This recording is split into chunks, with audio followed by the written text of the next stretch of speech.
Pete. What do you think? Just want to have a look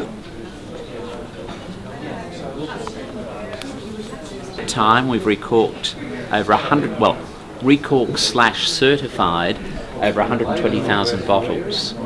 And here's a cork which I pulled out of my pouch just before of a wine I've not seen in this way before, a 56 Saint-Henri cork. I've seen 56 before, but never that cork. That was just a few hours ago on this table here. So no two clinics have been the same. You hear stories, you see things, all sorts of things happen at the clinics. But what's constant across the clinics are the sort of wines that come out. This was one earlier today that we were supposed to recork and I refused to. The reason being, it's perhaps some of you'd know about the 1962 Bin 60A. It's a reasonably well-known Australian wine. Pete, you'd probably know a little bit about it. James Halliday, as an example, said originally he finally went to print on it. He said the finest Australian red wine made in the 20th century.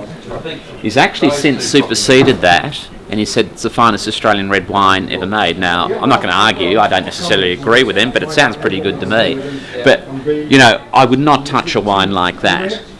And the reason I'm making mention of this is because we only recork when we absolutely have to. But we actually have a template now, whereupon, and a picture's worth 1,000 words. Years ago we'd spend 20 minutes arguing with a client whether we're going to recork or not.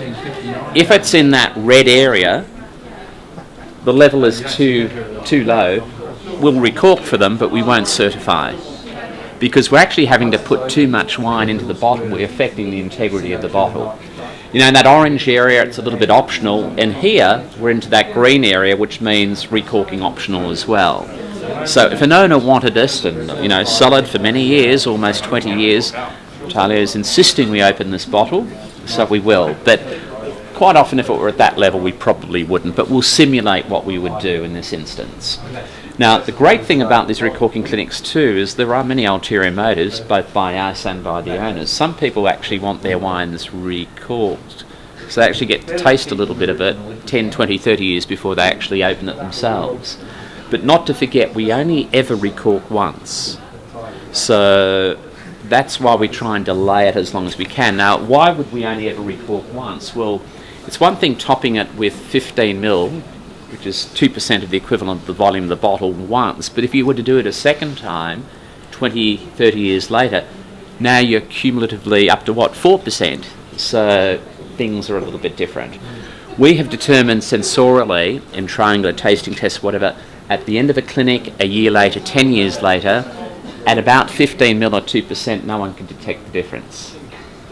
So we don't too much have a problem with that, especially if it avoids leakage or seepage or loss.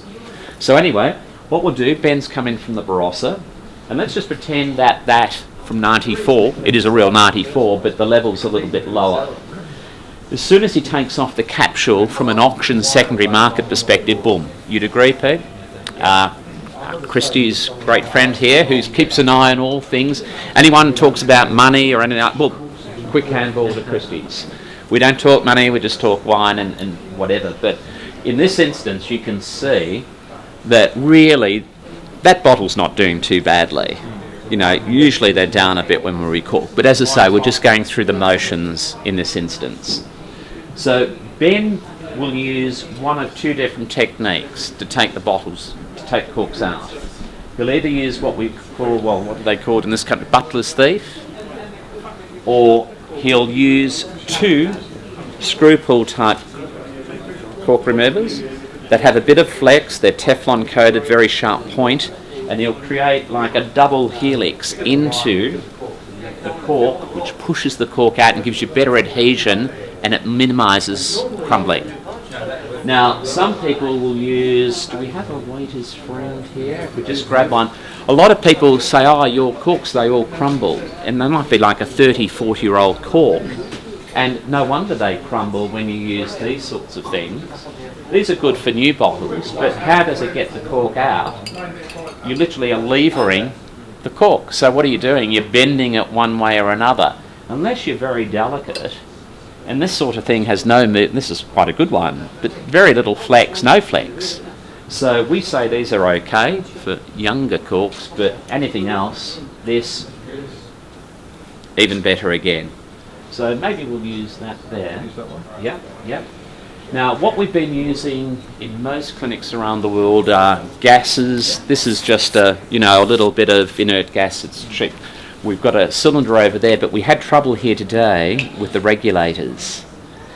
We can ship all of the equipment, but it's illegal on planes with argon, CO2 nitrogen mixers. We just can't, so we're reliant on them. Got here today, everything ready to go. The regulators on 3 stations didn't work, so we're resorting to this, which isn't bad. So the second this comes out,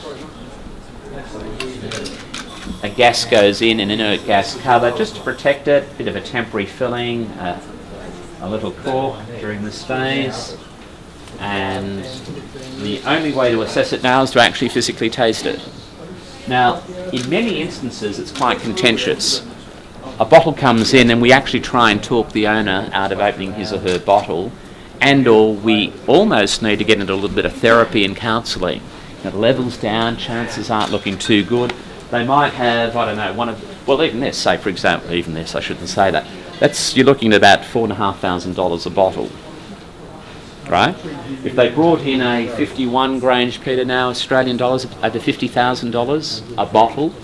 So you're looking at a car 1 minute, an old crusty bottle worth nothing much other than the bottle the next minute. So there's a little bit of pressure, a little bit of emotion, and that sort of thing will happen. So quite often we'll refer to the book and see what literally the experts have to say about a given vintage. So in some instances they might say, let's have a look. Say a 28, bin 28, 1982, they're saying is now past. So best case scenario is it might just be hanging in there. And you sort of reassure and or via this third party sort of reference. I say third party because judges from all over the world compile this. Well, Andrew Calliard, MW, puts it together, but judges from around the planet put the assessments together. This is, by the way, the new edition, the 7th edition. Hasn't actually been launched here officially yet, edition 7. But in any event, what Ben will do now is he'll pour 15 ml or less for the assessment, because there is only one way to assess the wine. Now, the temptation initially is to go straight to the glass, have a bit of a smell or whatever, but you can create an incorrect first impression. So you really have to work the wine, let it open up a bit, and resist the temptation of going straight to it. The colour, looking pretty good for a wine that's, a few months off its 20th birthday. And that's a very, very young Saint Henri. As I mentioned earlier this morning, this 56, from which that cork was taken, was amazing. But we didn't like the look of it. It was a bit of a relief when we actually did take it out and it did work. But in any event, having stored it so diligently for so long, the pressure is on. And look, it looks all right even though it's been shaken up, bringing it in here. But the owner, I've already, just smelling it,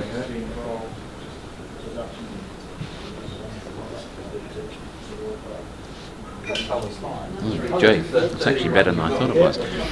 The owner gets to taste her particular wine. That is as it should be. In fact, it's over-delivered a little bit that night before. It's better than I thought it would be. So what we can do is quite easily, we have these labels which get adhered to the back of the bottle, and we'll sign off on that if I can get the pen to work.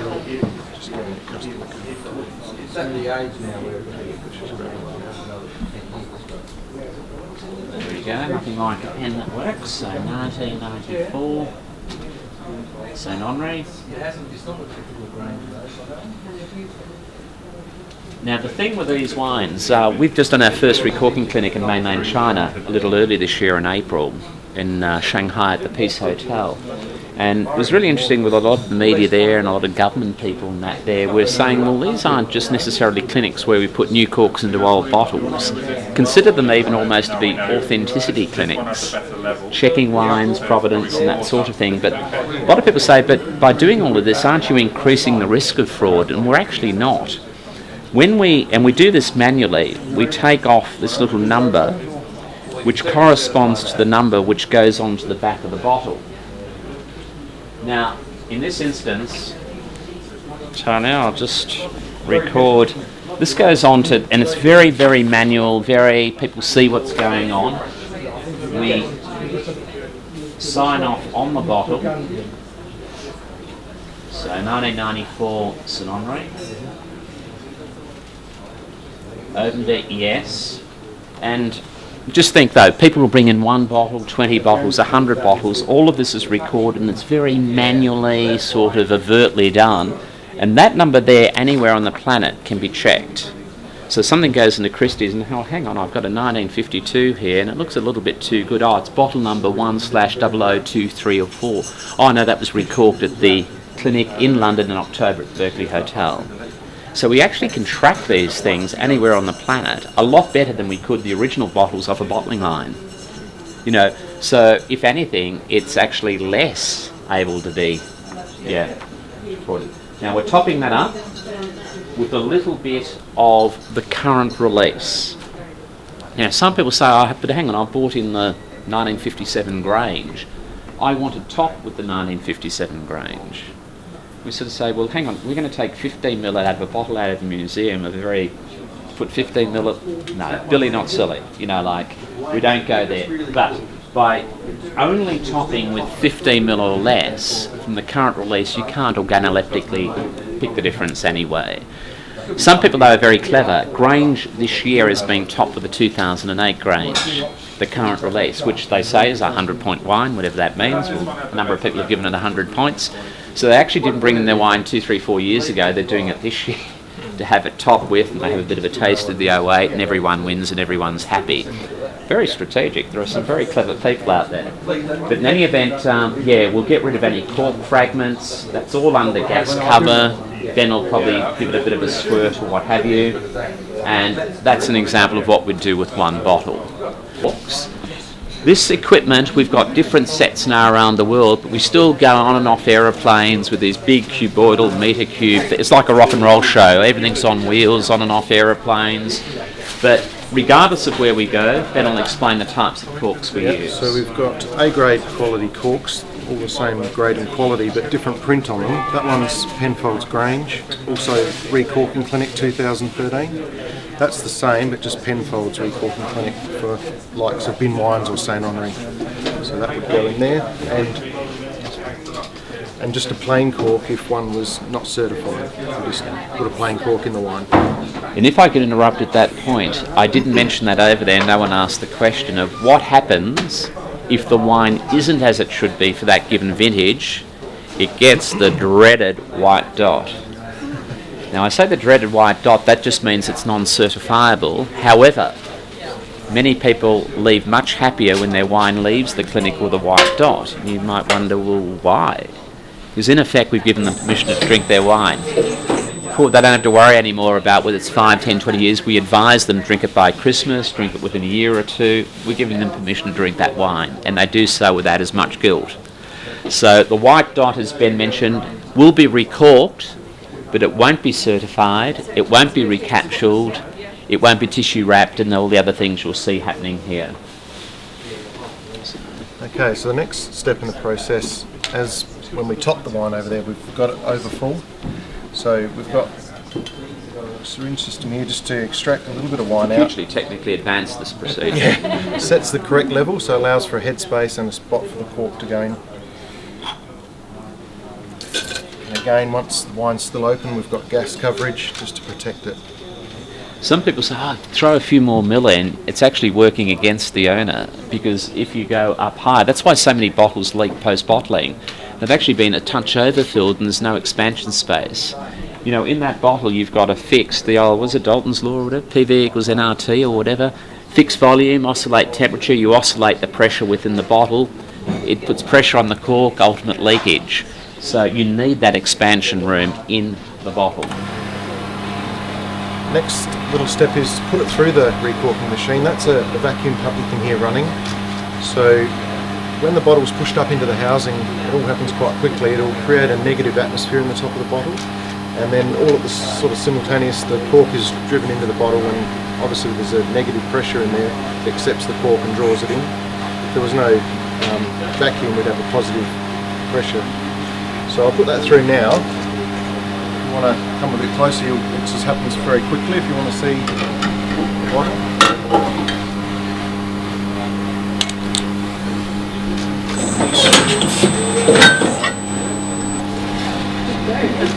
Okay, so in any Teflon plate, you'll see what happens.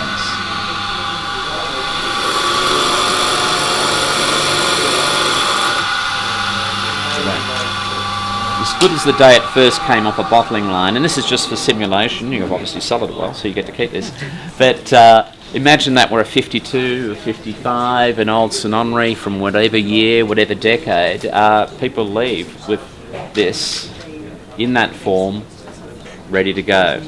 Now, we're not giving that wine an extra 30, 40 years life. What we are doing is we're arresting deterioration from occurring because of leakage and seepage and saturation of the cork.